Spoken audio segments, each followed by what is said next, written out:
The bouquet trembled in my hand when he said it. Celine Ward, your time is over. His first day, my last. The conference room went silent, eyes darting anywhere but at me. Roses wilted against my wrist. He thought he'd humiliated me, dismissing me like old furniture, severing 2 decades of blood and strategy with a single sentence. I didn't fight back. I didn't plead. I smiled. Because 2 days earlier, I'd had a meeting that would decide everything.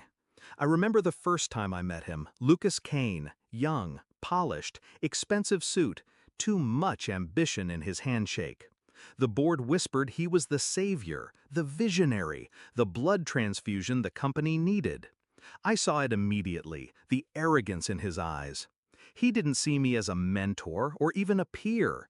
He saw me as an obstacle, and obstacles get removed.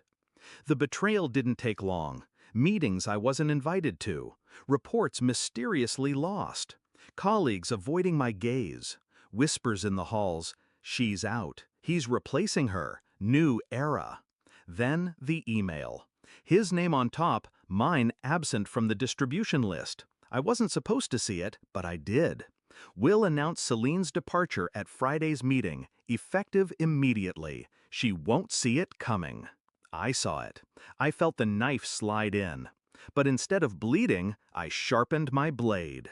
That crucial meeting, it wasn't with him.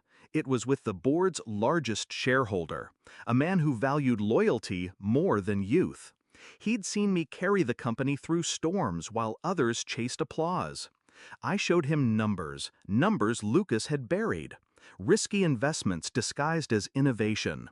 Shell companies siphoning funds. Deals that looked visionary but smelled rotten. The shareholder listened.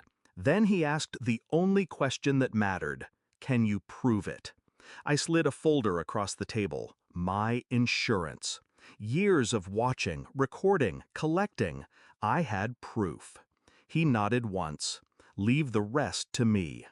So when Lucas Kane fired me in front of the team, I let him believe he'd won. I walked out, roses still in hand, dignity intact. Let him savor his victory, because victory ages fast when rot sets in. The next morning, the secretary burst into my apartment breathless. You need to see this. Her phone shook in her hand, headlines flashing across the screen. SEC opens investigation into Kane Holdings, fraud allegations surface. New CEO Lucas Kane under fire after evidence of misconduct emerges. Shareholder revolt brewing, emergency board meeting called.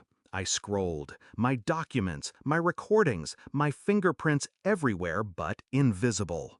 The company didn't see me kneeling. They saw him crumbling. By noon, the market had reacted, stocks tumbling, partners distancing. By evening, the board had gathered, and by nightfall, Lucas Kane was out. Not with a speech, not with applause, with silence. Cold, clean, and final. He called me at 2 a.m., his voice cracked between rage and fear. You did this. You think they'll take you back. You're finished too. I let him rant. When he paused for breath, I answered quietly. I don't want your chair, Lucas. I want your grave. And you dug it yourself. I hung up before he could respond. 2 weeks later, I walked past the same conference room where he'd fired me. The bouquet was gone, but whispers remained. Employees glanced at me with something new in their eyes. Not pity, not fear, respect. The shareholder greeted me with a handshake. You saved us from him. Now build something new. Not a reinstatement, a promotion. My title elevated, my power doubled. Lucas Kane's legacy? Reduced to scandal headlines and legal fees. I think back to that moment, the roses trembling in my hand, his voice dripping arrogance. He thought he'd writing my ending. He was only writing the prologue. They say revenge is best served cold. I disagree.